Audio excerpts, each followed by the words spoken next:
Hey everyone, Nigel and Luke here, and welcome to another edition of Crimes of the Week International.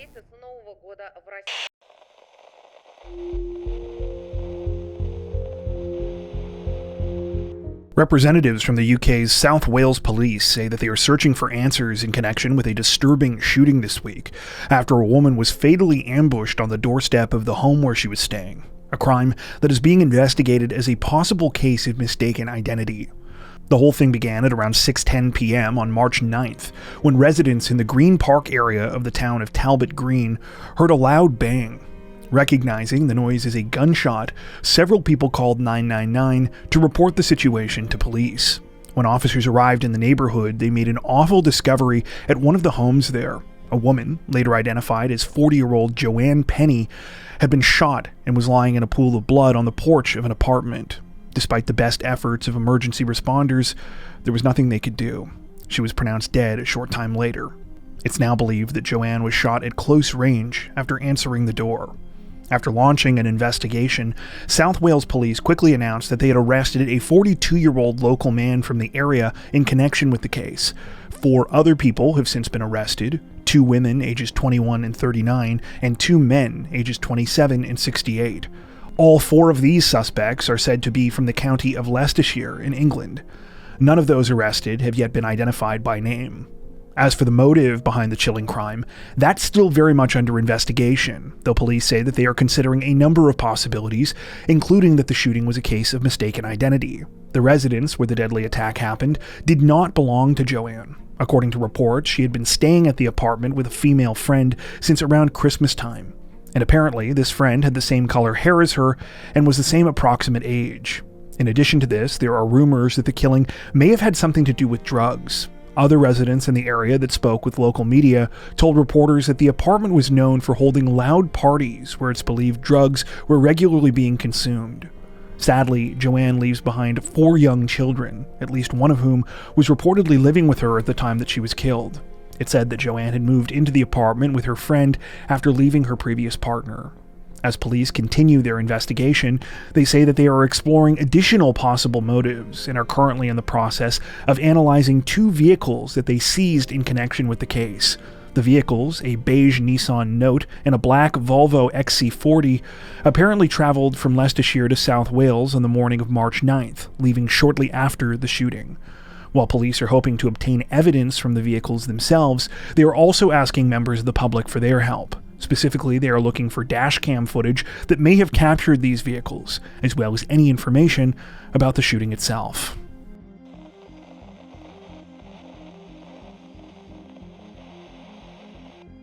Representatives from Connecticut's New Haven Police Department released a massive update in a decades-old cold case this week, announcing that the victim of a devastating familial kidnapping has been found safe in Mexico after more than 25 years. The case began all the way back in October of 1999, when 23-month-old Andrea Michelle Reyes disappeared from her home in New Haven. It didn't take long for authorities to figure out what had happened. At the time, Andrea's mother, Rosa Tenorio, had separated from her father, Rudy. It was suspected that because Rosa did not have custody of her daughter, she had kidnapped Andrea and fled into Mexico. While there was good evidence to support this theory, actually finding Andrea proved incredibly difficult. A warrant was put out for Rosa's arrest, but there was little U.S. authorities could do once she made it over the southern border. Still, for more than 2 decades, the case remained open, and Andrea's father, Rudy, never gave up hope. He made several trips to Mexico himself to try and find his daughter on his own, but each time, he came home alone. Things finally started to change in 2023, when New Haven's Special Victims Unit began reviewing cold cases. One of those they looked at was the Andrea Reyes investigation. Using interviews, social media, and a new batch of search warrants, the case finally started to see some movement for the first time in years. New Haven police were also helped by Othram Labs, a name that will likely be familiar to regular viewers of the channel. Othram is a company that specializes in DNA testing, specifically forensic genetic genealogy. With all of these tools at their disposal, police were able to learn that Andrea was alive and safe in the Mexican city of Puebla, approximately 70 miles southeast of Mexico City. Now 27 years old, Andrea was excited to reconnect with her father, and the two apparently recently had an emotional reunion. However, the status of Rosa Tenorio remains unclear. Police haven't mentioned if they've found her or whether she's still in her daughter's life. That being said, if she's still in Mexico, the same challenges for extradition will likely remain. In a statement about the case this week, New Haven Police Chief Carl Jacobson said in part, quote, "This case reflects the hard work of our officers and detectives. While cases may have investigative leads exhausted at the time, no cold case is ever truly closed. We remain committed to resolving every cold case, and this is a perfect example of that effort."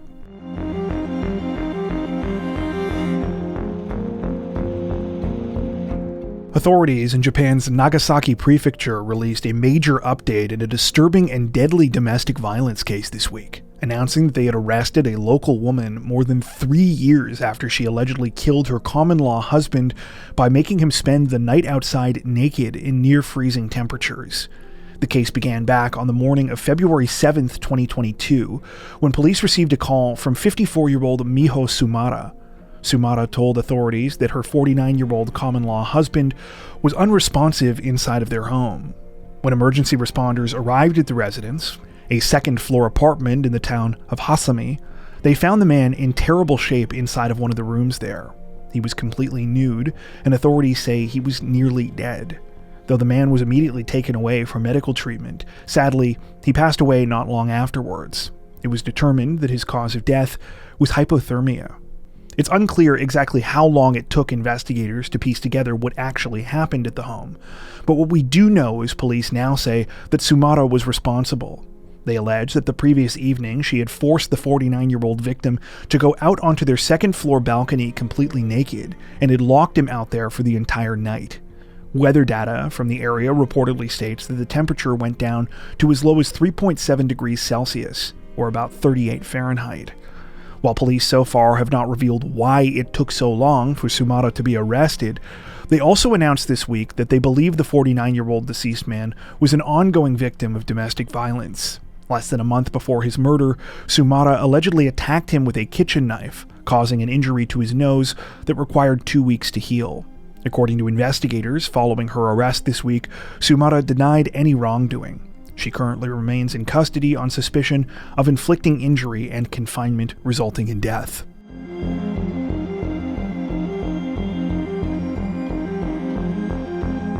Authorities in the Indian state of Karnataka say that they have arrested 3 men this week, following a nightmarish incident in which 1 man was killed and 2 women were sexually assaulted during a horrifying attack on tourists. The awful situation unfolded on the night of March 6th in the village of Sanapur. According to reports, Sanapur is an area that is popular with both domestic and foreign tourists for its proximity to the town of Hampi, which is home to a UNESCO World Heritage Site. That evening, a group of 5 people, a female homestay host and 4 of her guests, were enjoying some stargazing near a temple along the Tungabhadra River Canal. The group, which also consisted of an American man, 2 Indian men from elsewhere in the country, and an Israeli woman, were playing guitar, listening to music, and talking together, when suddenly they were approached by 3 strange men on a motorcycle. At first, the men asked where they could get gas for their vehicle. However, this quickly changed to demanding money.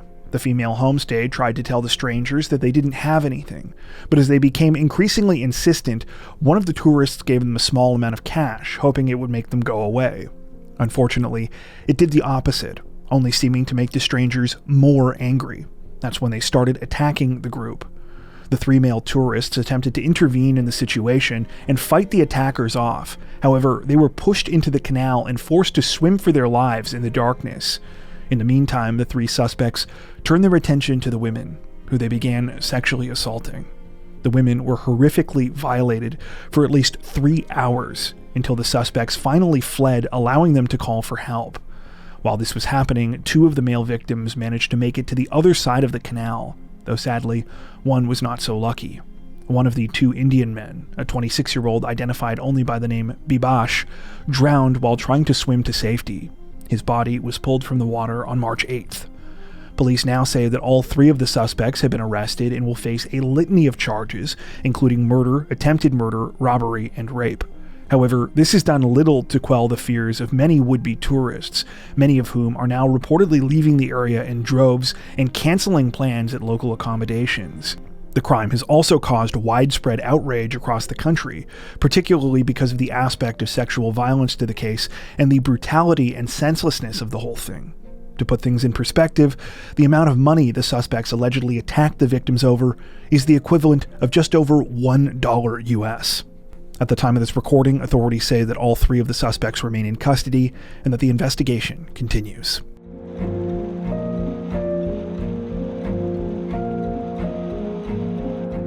Authorities in the Argentine province of Buenos Aires say that a 34-year-old man is facing new charges this week, and several police officers are under investigation after he managed to escape from custody after complaining that there was an insect in his ear. The whole thing started on March 10th when the man in question, 34-year-old Carlos Saul Leguizamon, started complaining to guards at the jail facility where he was being held in the city of Batán. The 34-year-old was arrested on charges of theft and concealment of crimes at the end of January and was in pretrial detention before facing court. According to reports, Leguizamon began telling guards that he was in serious pain and that he needed to go to the hospital. He said he believed a cockroach had crawled into his ear while he was sleeping in his cell. At first, it seems guards did not take the man's claim seriously, but after a while it was decided that he would be taken to a nearby hospital. While it's unclear whether there really was an insect in his ear or not, we do know what happened next. Leguizamon allegedly used the opportunity to escape. After somehow breaking free from his handcuffs, the 34-year-old took off on foot down the road outside. He managed to elude authorities until the following afternoon when he was spotted by a member of the public while sneaking between houses, and they called police. Authorities were able to successfully rearrest Leguizamon, though apparently not before a shootout. At least one officer sustained minor injuries before the 34-year-old was restrained and taken back to jail. In addition to the charges he was already facing, Leguizamon has reportedly been slapped with the new offense of evasion. However, he's not the only one facing scrutiny. The officers who were in charge of the 34-year-old inmate are also now being investigated for negligence. For their part, police say that one of the officers suffered an asthma attack during the situation, and this is why they were distracted. The whole thing is currently still being investigated.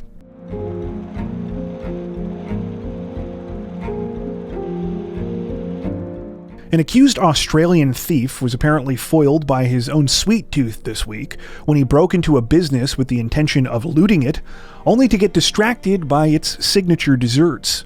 The whole thing began around noon on March 8th, when brothers Alec and Paul Carney were alerted to a concerning situation at one of their stores. The brothers, who are also business partners and operators of a chain of Italian restaurants, were notified by their security system that someone was breaking into their location in the Gold Coast suburb of Nobby Beach.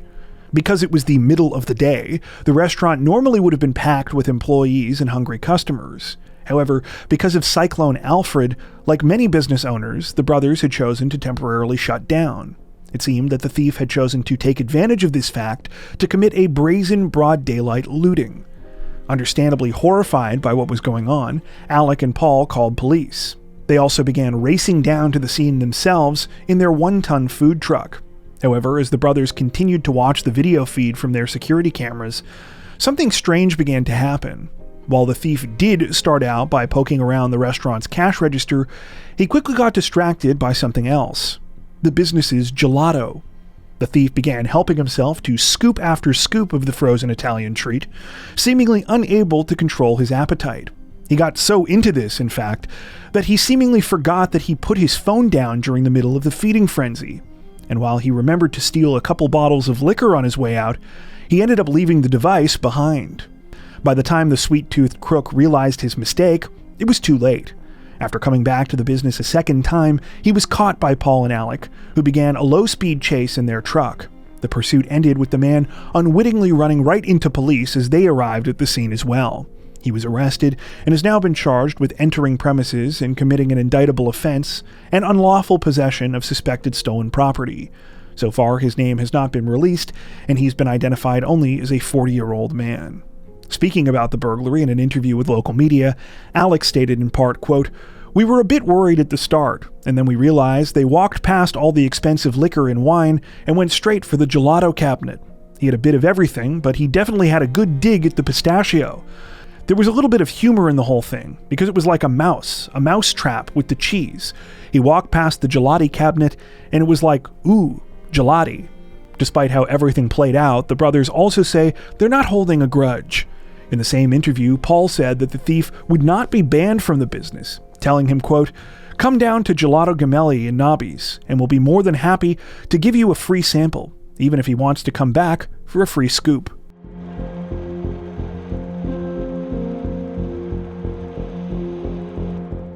Authorities in the South Korean city of Suwon say that they are investigating a truly horrifying case this week after a man allegedly killed his entire family before taking his own life, a crime that it's believed was motivated by a devastating financial blow. The whole thing began at around 4:30 a.m. on March 9th, when police were called to an apartment building in the city's Changgan district. They arrived to find the body of a man in his 40s lying in the complex's parking lot. It was clear from his injuries that he had fallen to his death. The man's identity was confirmed within a couple of hours, and it was determined that he lived at the building next to where his body was found, with his wife and 2 kids. Despite this, though, no attempt was made to actually go into the family's apartment. At first, this was apparently because a neighbor told police that the family usually traveled on the weekends. However, even after CCTV revealed that only the man had been seen coming and going from the unit over the past couple of days, this was not pursued further. Instead, authorities reportedly made the bizarre choice to continue simply calling the deceased man's wife over and over again. When more than 20 calls went unanswered, police finally did go into the family's apartment, but only after locating another relative. By this point, over 27 hours had passed since the deceased man had been identified. Upon entering the unit, authorities found the bodies of the man's wife as well as their son and daughter. So far, it appears none of the names of those involved in the situation have been released, though we do know that the son was in middle school and the daughter was in elementary school. Causes of death have yet to be officially determined, but police say that there were signs of strangulation and burn marks to their necks. It's now alleged that the man fatally attacked his family before taking his own life. It's believed he did this after lending 300 million won, or roughly $225,000 US, to an acquaintance, which the acquaintance failed to pay back. Messages on the deceased man's phone reportedly showed him getting increasingly desperate. Shortly before the crime, he texted the person that owed him money messages, including, quote, "I don't want to pass this debt on to my children," and "Please repay me soon. I'm struggling to get by." As awful as the whole situation already is, as you might imagine, the news of the delayed police response in finding the 3 victims has caused a significant public outcry. Right now, we don't know exactly when the wife and children died, though if it's determined that they succumbed to their injuries after the man was found, it's safe to say there will be a lot more questions and scrutiny facing authorities. The situation is still developing.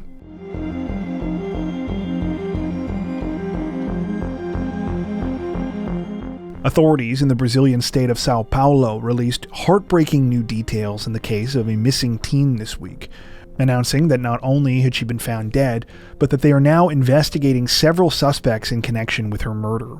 The case began on the night of February 26th, when the victim, 17-year-old Vitória Reina de Souza, finished up her shift for the day at the mall where she worked in the greater Sao Paulo area. It was a job that the teen had only gotten recently, and one that she was very excited about. But she had already established a comfortable routine. Like any other evening, Vitória left the shopping center and boarded the first of 2 buses taking her in the direction of her home in the rural municipality of Cajamar. At first, things were totally normal. After getting off the first bus, she crossed the street and headed to the stop where the second bus was due to arrive in a couple of minutes. However, this was when the first sign of trouble emerged. Upon getting to the stop, she sent a photo and a message to one of her friends. The message read, quote, "There are 2 boys here next to me. I'm scared." Despite Vitória's concerns, she ended up sending another message to her friend about half an hour later, in which she seemed to have calmed down. She said that both of the men had gotten off at different stops than her, and that she was getting ready for the last part of her journey. According to reports, normally this would be the point at which Vitória's father, Carlos Souza, picked her up. However, that day his car apparently broke down, meaning that she had to walk the rest of the way alone. The trip was just over half a mile, but the 17-year-old never made it home. While it's still unclear exactly what happened to Victoria that fateful night, we do know that she sent one final message to her friend. In that message, an audio recording, she said that two guys had driven by in a car and were harassing her. When Victoria failed to arrive home, her worried family members contacted police and organized a search effort. That effort involved more than 100 people and lasted for more than a week before it ended with a horrifying discovery. On March 5th, Victoria's lifeless body was found in a heavily wooded area about 3 miles from where she lived. She had suffered multiple knife wounds to her chest, neck, and face, and was completely nude, and her head had been shaved. Because of the brutal and seemingly personal nature of the crime, authorities say they now believe that the person or people responsible for the murder likely knew Victoria. They also stated that they are now investigating multiple suspects. While not all of those suspects have been named, we do know at least 4 people whose identities have been revealed. The first and perhaps most obvious suspect is Victoria's ex-boyfriend, Gustavo Vinicius Moraes. Moraes reportedly told investigators that he had not spoken to the teen for 4 months before her murder. However, his cell records contradicted this. They not only showed that Victoria had called him on the day of the killing, but that he was near her house at the time she went missing. The next 2 suspects are a pair of men named Michael Sales dos Santos and Daniel Lucas Pereira. Much less has been revealed about how exactly these men are believed to be linked to the case, or whether they are known to one another. However, we know that Pereira became a person of interest after it was discovered he had taken a similar bus route to Victoria on the night of the crime. Santos, meanwhile, is said to be the owner of a car that may have been following the 17-year-old victim prior to the killing. Police say hair and traces of blood were found in that vehicle and have been collected for DNA analysis. The final suspect that has been identified is Victoria's own father, Carlos. According to police, Carlos omitted information during conversations with them and made what they described as suspicious phone calls around the time of Victoria's disappearance. They say that they are also skeptical of the supposed timing of his car breaking down and felt that he showed little to no emotion about what had happened during their discussions. At the time of this recording, though, only Michael dos Santos has actually been arrested in connection with the case. He currently remains in custody while DNA testing on his car continues. Apparently, arrest warrants were actively denied to police in the case of at least 2 of the other suspects due to lack of evidence. In the meantime, Victoria's family continues to grieve her sudden and tragic loss. They described her as a happy, caring, and playful young woman with a lot of hopes and ambitions for the future. One of those ambitions reportedly included one day going back to school so that she could further her career prospects. The investigation continues. Before we wrap up, we'd like to take a second to give a huge shout out to everyone who has made it this far into the video. Seriously, thank you so much for watching. If you found today's upload interesting and informative, we'd be honored if you'd consider liking and subscribing, as well as hitting the notification bell and selecting all notifications to stay up to date with our latest releases. If you're looking for additional ways to help support the channel, we'd love to have you join us over on Patreon. Patrons get ad-free and early access to all of our content, as well as 4 additional stories per week for each of our Crimes of the Week and Crimes of the Week International videos. You can learn more at patreon.com/crimezone, where you'll also find some of the fine folks whose names are currently on screen. All that being said, we understand that not everyone has the means to support financially, and that's totally okay. We appreciate every like, sub, share, and comment that you send our way. Once again, thanks so much everyone, and take care.